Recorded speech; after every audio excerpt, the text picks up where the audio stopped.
আসসালামু আলাইকুম প্রিয় শিক্ষার্থীবৃন্দ, আশা করি তোমরা সকলেই ভালো আছো। লেখাপড়া অনলাইনের ইউটিউব চ্যানেলে তোমাদের সকলকে স্বাগতম জানাচ্ছি। আমি স্বপ্নিল হাসান।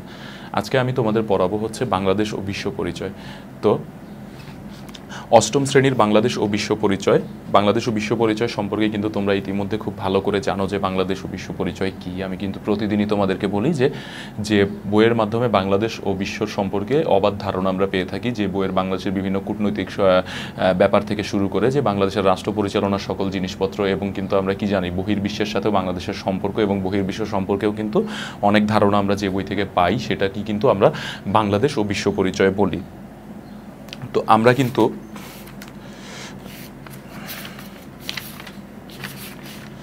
কিন্তু দ্বিতীয় অধ্যায় পড়ছি। দ্বিতীয় অধ্যায়ের নাম হচ্ছে বাংলাদেশের মুক্তিযুদ্ধ। তো দ্বিতীয় অধ্যায়ে কিন্তু আমরা বাংলাদেশের মুক্তিযুদ্ধ সম্পর্কে কিন্তু সমস্ত বিষয় কিন্তু এই অধ্যায়ে আলোচনা করা হচ্ছে। তো আমরা কিন্তু ধীরে ধীরে কিন্তু অধ্যায়ের শেষ পর্যায়ে চলে আসছি প্রায়। এখন আমরা আছি হচ্ছে পার্ট 8-এ।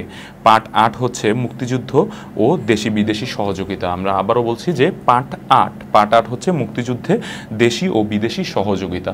তো আমরা আজকে পার্ট 8 পড়ব। এর আগে আমরা একটু রিক্যাপ করে নেব আমাদের পড়াগুলো। আমরা শুরু থেকে কি পড়ে এসেছি সেটা প্রতিদিনই আমরা করে থাকি। তোমরা কিন্তু আমার সাথে সাথে মিলিয়ে নিবে যাতে আগের পড়াগুলো তোমরা ভুলে না যাও। আমরা কিন্তু এই অধ্যায়ে পড়েছি যে সশস্ত্র মুক্তিযুদ্ধের পটভূমি, যে মুক্তিযুদ্ধ সশস্ত্রভাবে কি যে পটভূমি গড়ে তুলেছিল সেটা কিন্তু পড়েছি। আমরা কি পড়েছি যে 7ই মার্চের ঐতিহাসিক ঘোষণা ও কি বাঙালির স্বাধীনতার প্রস্তুতি কিন্তু আমরা জেনেছি এখানে থেকে। তারপর কিন্তু আমরা কি জেনেছি? আমরা জেনেছি কিন্তু যে 25শে মার্চের নরকীয় হত্যাযজ্ঞ, 25শে মার্চ কালোরাতে যে কি পরিমাণ হত্যাযজ্ঞ চালানো হয়েছিল সে সম্পর্কে কিন্তু আমরা জেনেছি। আমরা আরও কি জেনেছি যে 26শে মার্চ বঙ্গবন্ধুর স্বাধীনতার যে ঘোষণাটা ছিল সেই ঘোষণাটাও কিন্তু আমরা জেনেছি। আমরা আরও জেনেছি যে মুক্তিযুদ্ধের প্রস্তুতি ও অস্থায়ী সরকার গঠন, মুক্তিযুদ্ধের প্রস্তুতির সময় কিভাবে প্রস্তুতি গ্রহণ করা হয়েছিল এবং অস্থায়ী সরকার গঠন করা হয়েছিল সেগুলো কিন্তু আমরা জেনেছি। তারপর কিন্তু আমরা কি জেনেছি যে মুক্তিবাহিনীর গঠন ও কার্যক্রম, আমাদের যে মুক্তিযুদ্ধ পরিচালনার জন্য যে বাহিনী গঠন করা হয়েছিল তার নাম কিন্তু আমরা রেখেছিলাম মুক্তিবাহিনী। তার নাম কিন্তু ছিল মুক্তিবাহিনী। এখন মুক্তিবাহিনীর গঠন ও কার্যক্রম সম্পর্কে কিন্তু আমরা জেনেছি যে কিভাবে মুক্তিবাহিনী গঠিত হয়েছিল এবং কিভাবে তারা তাদের কি করেছিল, তাদের কার্যক্রম তারা পরিচালনা করেছিল, সেটা কিন্তু আমরা জানতে পেরেছি। যে দেখো মুক্তিযুদ্ধের কয়টি সেক্টর ছিল? 11টি সেক্টর ছিল। আমি কিন্তু বারবার তোমাদেরকে বলে দিচ্ছি যে এরকম 11টি সেক্টর বিভক্ত করা হয়েছিল বাংলাদেশের বিভিন্ন অঞ্চল নিয়ে। এর মধ্যে কিন্তু 10 নম্বর সেক্টরটা ছিল শুধু নদীপথ নিয়ে এবং কি ছিল উপকূলীয় অঞ্চল নিয়ে। যারা পরিচালনা করতো কারা? যারা কিন্তু পরিচালনা করতো নৌ কমান্ডোরা। তারপর মুক্তিযুদ্ধ পরিচালনার জন্য কি করা হয়? মুক্তিযুদ্ধ পরিচালনার জন্য কিন্তু ব্রিগেড ফোর্স গঠন করা হয়। ব্রিগেড ফোর্স কাদের নিয়ে গঠিত হয়? ব্রিগেড ফোর্স কিন্তু পুরো দেশকে 3টি ভাগে ভাগ করে তারপর গঠন করা হয়। ব্রিগেড ফোর্সে কে কে থাকে? ব্রিগেড ফোর্সের ভিতরে কিন্তু জেড ফোর্স থাকে একটা প্রথম, যেটা মেজর জিয়াউর রহমানের নাম অনুসারে কিন্তু জেড ফোর্স গঠন করা হয়, যা খুবই চৌকস একটি ফোর্স ছিল যুদ্ধের সময়। তারপর কিন্তু এস ফোর্স গঠন করা হয় AKM শফিউল্লাহর নাম অনুসারে, এবং লাস্টে কে ফোর্স গঠন করা হয় মেজর খালেদ মোশাররফের নাম অনুসারে কিন্তু কে ফোর্সটা গঠন করা হয়। এরপর কি হয়? আমরা দেখতে পাই যে অনেকগুলো বাহিনী কিন্তু আরও গঠিত হয়। শুধু যে 11টি সেক্টর এবং যে ব্রিগেড ফোর্স তারাই কিন্তু মুক্তিযুদ্ধে অংশগ্রহণ করেনি, এরকম কিন্তু আরও কিছু বাহিনী মুক্তিযুদ্ধে অংশগ্রহণ করেছিল। তাদের মধ্যে আরও 2টি বাহিনী ছিল। কি বলতো? নিয়মিত বাহিনী এবং কি ছিল? অনিয়মিত বাহিনী। নিয়মিত বাহিনীর সদস্য কারা ছিলেন? নিয়মিত বাহিনীর সদস্য ছিলেন যারা হচ্ছে সরাসরি মানে তোমার কি হচ্ছে সামরিক বাহিনী থেকে মুক্তিযুদ্ধে অংশগ্রহণ করেছেন, তারা কিন্তু হচ্ছে নিয়মিত বাহিনীর সদস্য ছিলেন। এবং অনিয়মিত বাহিনীর সদস্য কারা ছিলেন? যারা কিন্তু কৃষক, শ্রমিক, শিক্ষক, চিকিৎসক, ছাত্র, এরা যারা যুদ্ধে অংশগ্রহণ করেছেন তারা কিন্তু অনিয়মিত বাহিনীর হয়ে মুক্তিযুদ্ধে অংশগ্রহণ করেছিলেন। তারপর কি আরেকটা বাহিনী কারা ছিল বলতো? আরেকটা বাহিনী ছিল হচ্ছে আঞ্চলিক বাহিনী। এখন আঞ্চলিক বাহিনী কারা ছিল? আঞ্চলিক বাহিনী ছিল বিভিন্ন অঞ্চলে নিজেরা যে একটা বাহিনী, মানে আমি আছি, আমার আরও 10 জন বন্ধু আছে, 20 জন বন্ধু আছে, এরা মিলে আমরা একটা বাহিনী গঠন করলাম। এরকম কিন্তু বিভিন্ন আঞ্চলিক বাহিনী ছিল। এখন কয়েকটা আঞ্চলিক বাহিনীর নাম যদি বলি তোমরা কি মনে করতে পারবে? দেখো এদের মধ্যে কিন্তু উল্লেখযোগ্য ছিল কাদেরিয়া বাহিনী, আফসার বাহিনী, তারপর কিন্তু বাতেন বাহিনী, হেমায়েত বাহিনী, হালিম বাহিনী, আকবর বাহিনী, এরা কিন্তু ছিলেন। এছাড়াও এছাড়াও কি তোমাদের মনে আছে যে ঢাকার একটা কিন্তু খুবই গুরুত্বপূর্ণ কিন্তু একটা বাহিনী ছিল, যাদের নাম কি ছিল? Crack plankton. তারা কিন্তু খুব গুরুত্বপূর্ণ কিছু বিস্ফোরণ ঘটিয়েছিল, যেমন হোটেল ইন্টারকন্টিনেন্টাল এবং বাংলা ব্যাংক ও বাংলা টেলিভিশনে কিন্তু খুব গুরুত্বপূর্ণ কিছু জায়গায় কিন্তু কিছু গুরুত্বপূর্ণ বিস্ফোরণ কিন্তু তারা ঘটিয়েছিল। তারপর কি শুধু স্থল পথেই নয়, নৌপথেও কিন্তু গেরিলা বাহিনীদের কিন্তু একটা অভিযান হয়েছিল। সেই অভিযানের নাম কি ছিল? যে অপারেশন জ্যাকপট।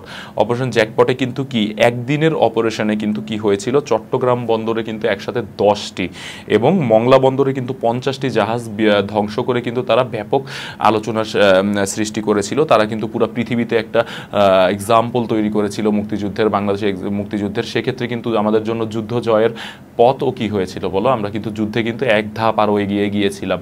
কারণ কি ওই জাহাজগুলোতে হয়তো বা পাকিস্তানি সৈন্য ছিল, গোলা বারুদ ছিল, অস্ত্রশস্ত্র ছিল, যেগুলো কি হতো, যেগুলো আমাদের উপরেই ব্যবহার করা হতো এবং সেগুলো কি আমরা আলটিমেটলি সেগুলো পরাস্ত করতে আমরা কি সক্ষম হই। তারপর আমরা কালকের পাঠে কিন্তু আরও জেনেছি যে মুক্তিযোদ্ধা বিরোধী শক্তি যে ছিল সেটা তৎপরতা কিন্তু আমরা জানতে পেরেছি। আরও কি জানতে পেরেছি? যে শান্তি কমিটি, রাজাকার, আলবদর এদের কাজকর্ম কিন্তু আমরা জেনে পেরেছি। আল শামস সম্পর্কে আমরা জেনেছি। তারপর ডাক্তার মালিকের মন্ত্রিসভা সম্পর্কে আমরা জেনেছি আরও। তো আজকে আমরা যেটা জানবো সেটা হচ্ছে মুক্তিযুদ্ধের দেশি ও বিদেশি সহযোগিতা। আমাদের যে মুক্তিযুদ্ধ হয়েছিল তখন কিন্তু মুক্তিযুদ্ধ আমরা কি পেরেছিলাম বলো? আমরা কি একা একা এই মুক্তিযুদ্ধে জয়ী হওয়া আমাদের পক্ষে সম্ভব ছিল? হ্যাঁ, আমাদের কিন্তু যথেষ্ট মনোবল ছিল, যথেষ্ট সাহস ছিল, যথেষ্ট শক্তি তো আমাদের ডেফিনেটলি ছিল, যার কারণে কিন্তু আমরা যুদ্ধে জয়লাভ করতে সক্ষম হয়েছি। কিন্তু আমাদের আরও একটা জিনিস দরকার ছিল, সেটা হচ্ছে বিভিন্ন সহযোগিতা কিন্তু আমাদের দরকার ছিল। আমাদের কিন্তু অস্ত্র সহযোগিতা দরকার ছিল, প্রশিক্ষণ সহযোগিতার দরকার ছিল এবং যুদ্ধ পরবর্তী সময়েও কিন্তু যখন আমাদের দেশ কি ভাঙা, তখন কিন্তু আমাদের বিভিন্ন ধরনের সহযোগিতার কিন্তু প্রয়োজন ছিল এবং সেই সহযোগিতাগুলো কিন্তু আমরা পেয়েছি। আজকে আমরা জানবো যে কি দেশ থেকে কি ধরনের সহযোগিতা, যুদ্ধের সময় কি ধরনের সহযোগিতা, যুদ্ধ পরবর্তী সময়ে কি ধরনের সহযোগিতা এবং কি আসলে সহযোগিতা আমরা পেয়েছিলাম আমাদের বিদেশি যে দেশগুলো, আমাদের প্রতিবেশী যে দেশগুলো বা আমাদের বন্ধু যে দেশগুলো, বন্ধু রাষ্ট্রগুলো থেকে আমরা আসলে কি সহযোগিতা পেয়েছিলাম। দেখো, মুক্তিযুদ্ধের সময় বিশ্বের বিভিন্ন দেশে বসবাসকারী বাঙালিরা গণহত্যার প্রতিবাদে মুক্তিযুদ্ধের সমর্থনে একত্রিত হতে থাকে। আমাদের যে মুক্তিযুদ্ধের সময় তখন কিন্তু আমাদেরকে প্রচুর আমাদের দেশের মানুষকে গণহত্যা করা হতো। গণহত্যা করা মানে কি? একাধারে সবাইকে কিন্তু হত্যা করে দেওয়া হতো, এক চাপা কিন্তু মানুষ মারা হতো, সকলকে কিন্তু নির্বিচারে হত্যা করা হতো। তখন কি হতো? যে আমাদের যে মুক্তিযুদ্ধের সমর্থন, সে সমর্থনে কি হতো? যে লোকজন একত্রিত হতে থাকে। যুক্তরাজ্যকে কেন্দ্র করে সমগ্র ইউরোপ প্রতিবাসীদের আন্দোলন চলে। যুক্তরাজ্য যখন আমাদেরকে কিন্তু সাপোর্ট কিন্তু দেয়নি ওরকম, তখন কি হয়? যে ইউরোপ প্রবাসীদের আন্দোলন চলে তাদের উপরে। যুক্তরাষ্ট্র, Japan, Sweden, France, Canada, Indonesia বাঙালিরাও সোচ্চার হয়ে ওঠে। তখন যুক্তরাষ্ট্র, জাপান, সুইডেন, ফ্রান্স, কানাডা, ইন্দোনেশিয়ায় যে বাঙালিরা ছিল তারা কিন্তু সোচ্চার হয়ে ওঠে এবং কি করে? গণহত্যার প্রতিবাদে তারা কি করে? সভা সমাবেশ আয়োজন করে।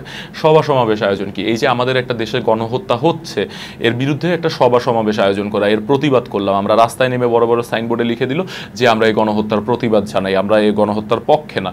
এই যে দেখো আজকে হচ্ছে ফিলিস্তিনিতে যে পরিমাণ হত্যাযজ্ঞ চালানো হচ্ছে, আমরা কিন্তু কি এগুলোর কিন্তু পক্ষে না। আমরা কিন্তু কি করছি?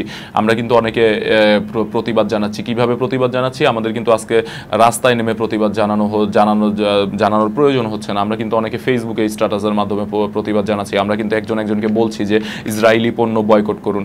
এভাবে কিন্তু তখন তারা কি করেছে? বিদেশি দেশ হিসেবে কিন্তু তারা একটা প্রতিবাদ করেছিল, সভা সমাবেশ আয়োজন করে মুক্তিযুদ্ধের পক্ষে জনমত গঠন করে। মানে জনগণকে কিন্তু আমাদের দেশের মুক্তিযুদ্ধের পক্ষে একটা জনমত গঠন সংগ্রহ করা হয়। কেউ ভারতে গিয়ে প্রশিক্ষণ শেষে যুদ্ধে অংশ নেয়। দেখো, এই যে প্রশিক্ষণ দিয়ে কিন্তু আমাদের সহযোগিতা করেছিল অনেকেই, যেমন ভারত কিন্তু আমাদের প্রশিক্ষণ দিয়ে সহযোগিতা করেছিল। অনেকে কি হয়? যে ভারতে গিয়ে কি করছিল? আমাদের দেশে যুদ্ধের জন্য কিন্তু কি তারা প্রশিক্ষণ নিয়েছিল ভারত থেকে। বহির্বিশ্বে মুক্তিযুদ্ধের প্রতি সমর্থন আদায়ের জন্য মুজিবনগর সরকার ঢাকা বিশ্ববিদ্যালয়ের উপাচার্য বিচারপতি আবু সাইদ চৌধুরীকে বিশেষ দূত নিয়োগ করা হয়। তখন কি ওনাকে কিন্তু আবু সাইদকে কিন্তু তখন কি করা হয়? বিশেষ দূত নিয়োগ করা হয়। তিনি মুক্তিযুদ্ধের পক্ষে বিদেশে সমর্থন আদায় ও জনমত গঠনের চেষ্টা করেন। তিনি কি করেন? আমাদের দেশের যে মুক্তিযুদ্ধ হবে, সেই মুক্তিযুদ্ধের পক্ষে তো একটা জনমত লাগবে যে বহির্বিশ্ব আসলে আমাদের মুক্তিযুদ্ধটাকে কতটুকু সাপোর্ট করছে সেই ব্যাপারে তো একটা মতবাদ জাগবে। তো তিনি কি করেছিলেন যে বহির্বিশ্বে মুক্তিযুদ্ধের পক্ষে জনমত আদায়ের চেষ্টা করেছিলেন। যারা এ সময় জীবন ও চাকরির মায়া ত্যাগ করে বাংলাদেশের পক্ষে যোগ দেয় তাদের মধ্যে উল্লেখযোগ্য হচ্ছে মানে অনেকে কিন্তু কি করেছিল তখন যে জীবনের মায়া বাদ দিয়ে চাকরি বাকরির মায়া বাদ দিয়ে কিন্তু তারা বাংলাদেশের যুদ্ধের পক্ষে কিন্তু যোগ দিয়েছিল। তারা কিন্তু তখনও জানতো না যে যুদ্ধে বা কে জয়ী হবে। তখন কিন্তু তারা যারা যেসব দেশগুলো আমাদের এই পক্ষে সমর্থন দিয়েছে এবং আমাদের সাথে যোগ দিয়েছে তাদের নাম আমরা এক নজরে একটু দেখে নিব। তাদের মধ্যে উল্লেখযোগ্য হচ্ছে সুইডেন কিন্তু অংশগ্রহণ করেছিল, সুইজারল্যান্ড ছিল আমাদের পক্ষে, যুক্তরাষ্ট্র ছিল, যুক্তরাজ্য ছিল, পরবর্তী Iraq, Philippine, Argentina, Bharat, Hong Kong দূতাবাসের বাঙালি কর্মকর্তারা কিন্তু আমাদের সাথে একদম যুক্ত ছিল। তাদের পদত্যাগ ও বাংলাদেশ সরকারের প্রতি অনুগত্য প্রকাশ বিশ্বব্যাপী আলোড়ন সৃষ্টি করে। তারা কিন্তু কি করে, পদত্যাগ করে এবং কি করে বাংলাদেশের যুদ্ধের পক্ষে কিন্তু তারা আসলে কাজ করে যায়। তাদের আনুগত্য কিন্তু প্রকাশ করে তারা। একটা বিচারপতি আবু সাইদ চৌধুরীর প্রচেষ্টায় জাতিসংঘের 47টি দেশের প্রতিনিধি বাংলাদেশের সমস্যা নিয়ে আলোচনা করে। তারপর কি হয় যে বিচারপতি যে ছিলেন আবু সাইদ চৌধুরী, তার প্রচেষ্টায় কি হয় যে 47টি দেশের প্রতিনিধি, মানে 47টা দেশে যে প্রতিনিধি রয়েছে তারা কি করে, জাতিসংঘে বাংলাদেশের এই মুক্তিযুদ্ধের যে সমস্যাটা সেটা নিয়ে কিন্তু তারা আলোচনা করে। তারা কিন্তু এখানে একটা তুলে ধরে আর কি ব্যাপারটা। এতে কি হয়, পাকিস্তানি সরকার বঙ্গবন্ধুর মৃত্যুদণ্ড স্থগিত রাখতে বাধ্য হয়। পাকিস্তানি সরকার কিন্তু তখন বঙ্গবন্ধুর মৃত্যুদণ্ড দিয়ে দিয়েছিল এবং তখন কিন্তু কি পাকিস্তান সরকার কি করতে বাধ্য হয়, বঙ্গবন্ধুর কিন্তু মৃত্যুদণ্ডটা স্থগিত রাখতে কিন্তু তারা আসলে বাধ্য হয়। মুক্তিযুদ্ধের প্রথম দিকেই মুজিবনগর সরকার দিল্লি ও কলকাতায় বাংলাদেশের 2টি মিশন স্থাপন করে। দেখো তারপর আমরা কি জানলাম যে মুজিবনগর সরকার কিন্তু তখন কি করে যে কলকাতায়, মুজিবনগর সরকার দিল্লি ও কলকাতায় কিন্তু বাংলাদেশের প্রথম 2টি মিশন তারা কিন্তু পরিকল্পনা করেন এবং তারপর তারা কি করে, এছাড়া ওয়াশিংটন, নিউ ইয়র্ক ও লন্ডনে বাংলাদেশি মিশন স্থাপন করে। এখন বাংলাদেশি ওই মিশনগুলো কি ছিল? ওই মিশনগুলো ছিল হচ্ছে মুক্তিযুদ্ধের পক্ষে মিছিল, সমাবেশ ও বিভিন্ন অনুষ্ঠান, পার্লামেন্ট সদস্যদের কি ছিল, সমর্থন আদায়। বিভিন্ন দেশের পার্লামেন্টের সদস্যদের কি সমর্থন আদায় ছিল তাদের মূল কাজ। তারা কিন্তু এই কাজগুলো করে। বিশ্ববিদ্যালয় সহ শিক্ষা প্রতিষ্ঠানে জনমত গড়ে তোলার ক্ষেত্রে কিন্তু তারা অবদান রাখে। এরপরে কি হয়েছিল, বাংলাদেশের মুক্তিযুদ্ধে পৃথিবীর বৃহৎ কয়েকটি দেশ যেমন যুক্তরাষ্ট্র, তৎকালীন সোভিয়েত ইউনিয়ন, চীন এবং প্রতিবেশী ভারত বিভিন্নভাবে যুক্ত হয়ে পড়ে। বাংলাদেশের মুক্তিযুদ্ধে কিন্তু পৃথিবীর বৃহৎ কয়েকটি দেশ কিন্তু সরাসরি জড়িত হয়ে পড়ে, যেমন যুক্তরাষ্ট্র, তৎকালীন সোভিয়েত ইউনিয়ন, চীন এবং প্রতিবেশী ভারত বিভিন্নভাবে যুক্ত হয়ে পড়ে। এসব দেশের মধ্যে ভারত ও সোভিয়েত ইউনিয়ন সরাসরি আমাদের মুক্তিযুদ্ধের কি ছিল, পক্ষে ছিল। তারা কিন্তু সরাসরি আমাদের মুক্তিযুদ্ধকে স্বীকৃতি দিয়েছিল। অন্যদিকে যুক্তরাষ্ট্র ও চীন ছিল পাকিস্তানের পক্ষে। তারপর কি ছিল,